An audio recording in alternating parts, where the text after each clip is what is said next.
Hello दोस्तों, क्या हाल है। तारीख आज 11 अप्रैल, दिन गुरुवार और हिंदी तिथि चैत्र शुक्ल पक्ष की तृतीया है। चलिए बढ़ते हैं आज की तमाम बड़ी खबरों पर नजर डालते हैं। सबसे पहले तो आज राष्ट्रीय सुरक्षित मातृत्व दिवस है। यह दिवस स्वतंत्रता संग्राम सेनानी कस्तूरबा गांधी की जयंती के अवसर पर मनाया जाता है। भारत में मातृ मृत्यु दर को कम करने के लिए इस दिवस का बहुत महत्व है। भारत सरकार ने 2003 से ही इस दिवस को मनाने की शुरुआत की थी।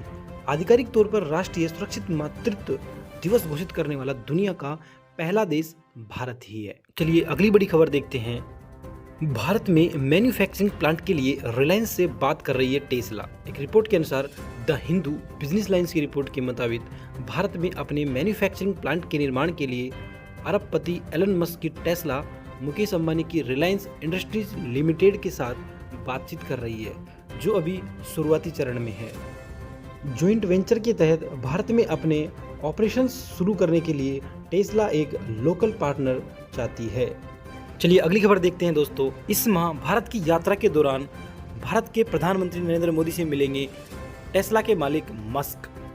रिपोर्ट के मुताबिक टेस्ला के सीईओ एलन मस्क इस महीने भारत आएंगे और प्रधानमंत्री नरेंद्र मोदी से मुलाकात करेंगे। इस दौरान वह भारत में टेस्ला की निवेश योजनाओं की घोषणा कर सकते हैं। मस्क ने पिछले साल पीएम मोदी की अमेरिकी यात्रा के दौरान उनसे मुलाकात की थी और कहा था कि उनकी 2024 की यात्रा में वे उनसे जरूर मुलाकात करेंगे। चलिए अगला अपडेट देखते हैं दोस्तों। सुप्रीम कोर्ट ने भ्रामक विज्ञापनों को लेकर ठुकराई रामदेव की माफी, कहा कि कार्रवाई के लिए तैयार रहे। सुप्रीम कोर्ट ने भ्रामक विज्ञापनों को लेकर पतंजलि योग गुरु बाबा रामदेव और पतंजलि के एमडी आचार्य बालकृष्ण को बिना शर्त माफी को स्वीकार करने से बुधवार को इनकार कर दिया है। चलिए अगला अपडेट देखते हैं दोस्तों। तेजस्वी की रैली में हंगामा, टी शर्ट लूटने में टूटी कुर्सियां।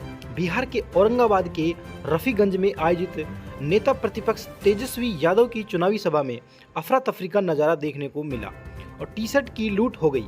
बताते हैं कि तेजस्वी जब मंच पर पहुंचे तो मंच के नजदीक जाने की होड़ में सैकड़ों कुर्सियां टूट गई। चलिए अगला अपडेट देखते हैं दोस्तों। अधिकारियों द्वारा अवैध रूप से ली गई हिंदुओं की जमीन को लौटाएगा तालिबान।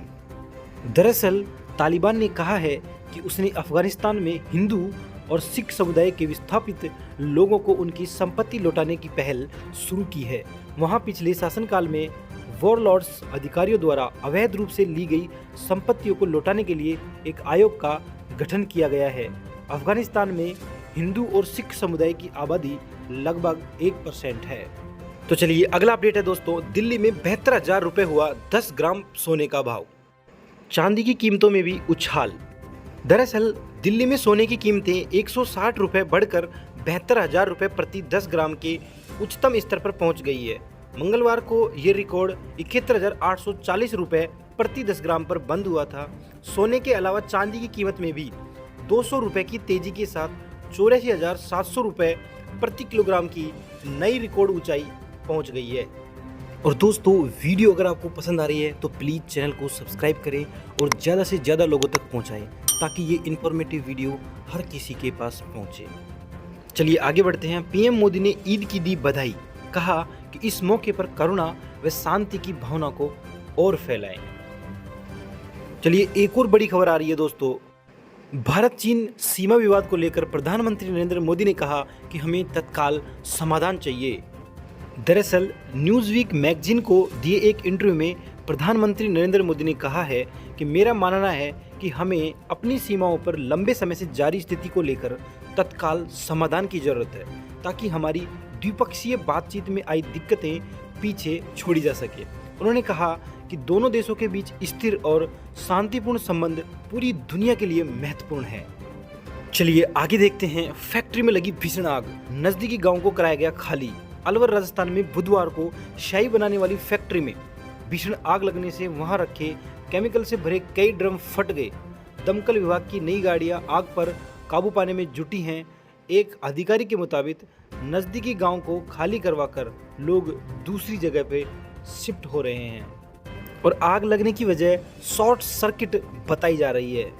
चलिए अगली खबर देखते हैं दोस्तों। नागपुर महाराष्ट्र में एमबीए के एक 28 वर्षीय छात्र से क्रिप्टो करेंसी में निवेश करने के नाम पर 23 लाख की ठगी की गई। पुलिस के अनुसार नवंबर 2023 में एक जालसाज ने संपर्क कर छात्र से अकाउंट में 1000 रुपये जमा करवाए, जिसके बदले में छात्र को उन्होंने 1400 रुपये दिए।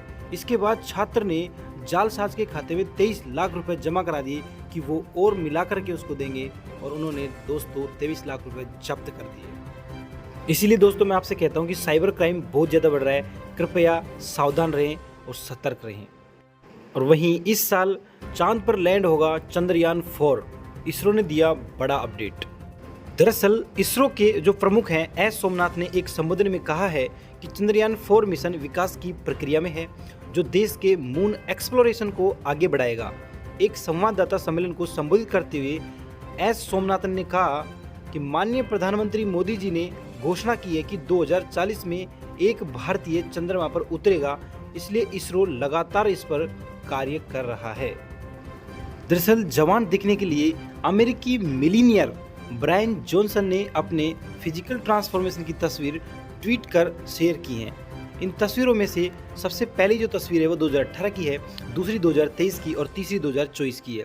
18 साल की उम्र जैसा शरीर पाने के लिए सालाना 16 करोड़ खर्च करने वाले जॉनसन ने ट्वीट किया कि मुझे देखकर मेरी फेस आईडी भी कंफ्यूज हो जाती है। चलिए एक और बड़ी खबर आ रही है कि क्रिस्टियानो रोनाल्डो ने रेड कार्ड मिलने पर की रेफरी को मुक्का मारने की कोशिश। विपक्षी टीम के खिलाड़ी को कोहनी मारने के बाद रोनाल्डो को रेड कार्ड मिला था। यह मैच अल हिलाल ने 2-1 से जीत लिया था। चलिए अगली खबर आईपीएल से देखते हैं। आईपीएल 2024 का 24वां मुकाबला राजस्थान रॉयल्स और गुजरात टाइटंस के बीच जयपुर में खेला गया था। गुजरात ने टॉस जीतकर पहले गेंदबाजी का फैसला किया और राजस्थान को पहले बल्लेबाजी का मौका दिया। संजू सैमसन की टीम ने गुजरात को 197 रन का लक्ष्य दिया था। जवाब में गुजरात की टीम ने इसे 3 विकेट रहते हुए चेज कर लिया। इस तरीके से गुजरात ने 3 विकेट से ये मैच अपने नाम कर लिया।